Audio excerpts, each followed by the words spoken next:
something extremely serious, and that's the investigation of the Internal Revenue Service and their abuse of power under the Obama administration. And they're having hearings now in Washington, more hearings, and joining us to talk about it is Fred Jackson. Fred, good morning to you. Tim and Ray, are good to be with you. Most people know by now, unless you've been living under a rock for the last month or so, about the investigation that is ongoing into how conservative groups have been treated by the IRS over the last few years when they make applications for nonprofit status, 501c3, 501c4. Now, we have heard testimony before House committees, House Ways and Means Committee, from former IRS heads to the current IRS heads. But what we're hearing today is very compelling testimony from the representatives of some of these conservative groups. We're hearing directly from them about their experience in their applications. Now, we know from testimony so far that certain conservative groups were singled out if they had patriot, the word patriot in their name, or Tea Party, or we're now finding out pro-life. And I just got finished listening to testimony from two women. One of these ladies was the head of a pro-life group from Cedar Rapids, Iowa. She was testifying about her application for her group for a 501c3. And she said she dealt for a long time doing paperwork. She filled out the 1023 form, I think it's called, went through all of that, had phone calls from IRS agents. And then at the very last, they said, we'll approve your application if your board of directors will sign a piece of paper that says you will not hold any picket lines or protests outside a Planned Parenthood abortion clinic. That's none of the IRS's business. Absolutely not. Tim Ray, what this adds up to is that this IRS was saying if you give up your First Amendment rights to express your views on abortion, we will approve your application. Where did that take place? In Iowa? This was Iowa. This was a Cedar Rapids, Iowa pro-life group.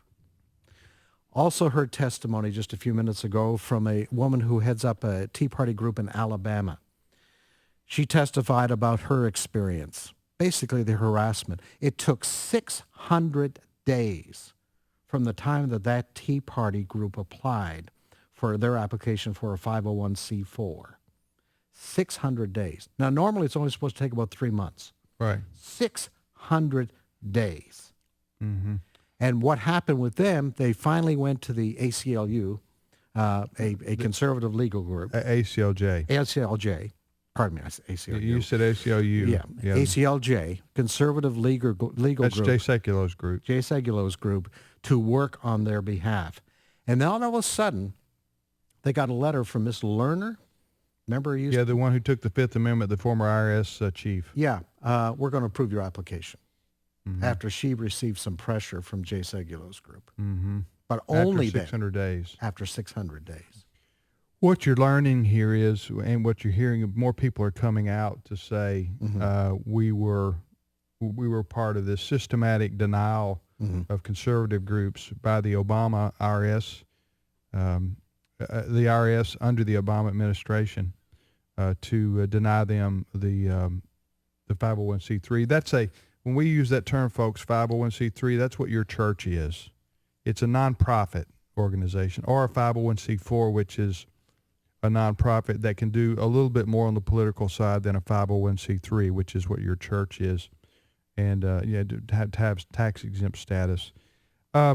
Also, we've learned, Fred and Ray, that the former chief of the IRS, Schulman, is that his name? What's his first name? Yes. He's the one that appeared before Congress a couple of weeks ago. He had been to the White House in the last 2 years or whatever. 157 times. Yeah. Now, the IRS chief goes to the White House, folks, 157 times. It's supposed to be an independent agency. Has he said why he went to the White House so many times? Well, when he gave sworn testimony there about 10 days ago, before one of the committees investigating this, he gave this was his response. Occasionally I've been up there for the Easter egg roll or whatever the case may be. He was a smart aleck, to the question. There was a serious question about him going to the White House so much, and his answer was, "I went to an Easter egg hunt." Well, this is gross, a gross violation of public trust. I think you're looking at some illegal activities. How can an organization with the power of the IRS get away with singling out conservative groups for to deny them the rights that every other American group has who applies for IRS tax exempt status? In other words, what I'm saying is there needs to be people held accountable by the law for abuse of power. They can't just be moved to another department or apologize or anything of that nature. That's not going to cut it. As John Boehner said, Speaker of the House, somebody needs to go to jail. There's no question about it. It's been interesting. We talked about just before we went on the air, Tim. And Obama doesn't know anything, he's clueless. Yeah, He a couple claims. of rogue agents was the first reply, just doing this. We now know that's not true. Yeah. Because some of these so-called agents testified in inquiries over the weekend that they got their orders from their superiors to supply Washington with examples of Tea Party applications. So we know that. You talked about Mr. Schulman, the ex-commissioner Douglas Schulman. Went to the White House 157 times. That's more than Hillary Clinton went there as Secretary of State. So just to put that into context. We also know about Mr. Schulman now about his wife, Susan L. Anderson. He's married to Susan L. Anderson. She heads up a group called Public Campaign, or a senior program advisor. They happen to get their money from such liberal groups as the Ford Foundation, Barbara Streisand's Streisand Foundation, and Healthcare for America Now, a coalition of labor unions supporting Obamacare. So she works for a group that is funded by all of these left-wing The groups. wife of the former IRS chief. Mr. Schulman. So her politics are clear. She's a left-wing activist. There is no question And about it. and her husband runs the IRS. Yes. He's going to the White House 157 times. They're targeting conservative groups at least partly on his watch. Exactly. Ray, do we need to draw any more pictures here, or are you getting a pretty clear idea of what's happening? Little by little, Tim and Fred, the dots are being connected. One thing that's clear is that this didn't originate, and continue just in the Cincinnati office.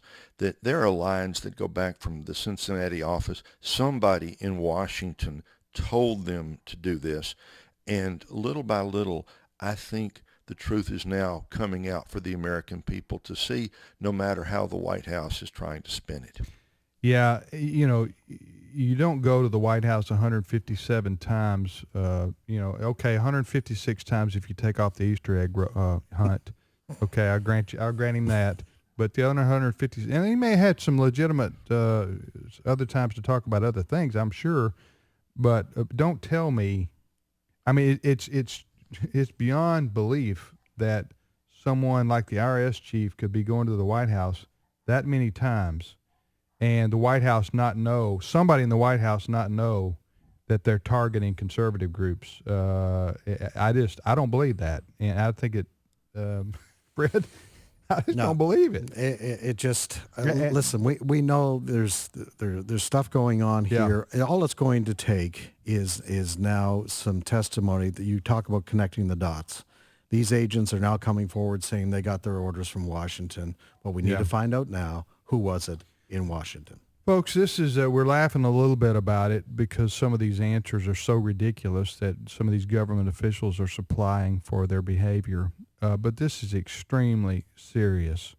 We are talking about the Internal Revenue Service being used to go after people who politically don't agree with President Obama, and they're using and in this case it could have potentially affected an election, because keep in mind the Tea Party was a pretty big movement and put all those new congressmen in 2012, 2010, historic changeover in the Congress.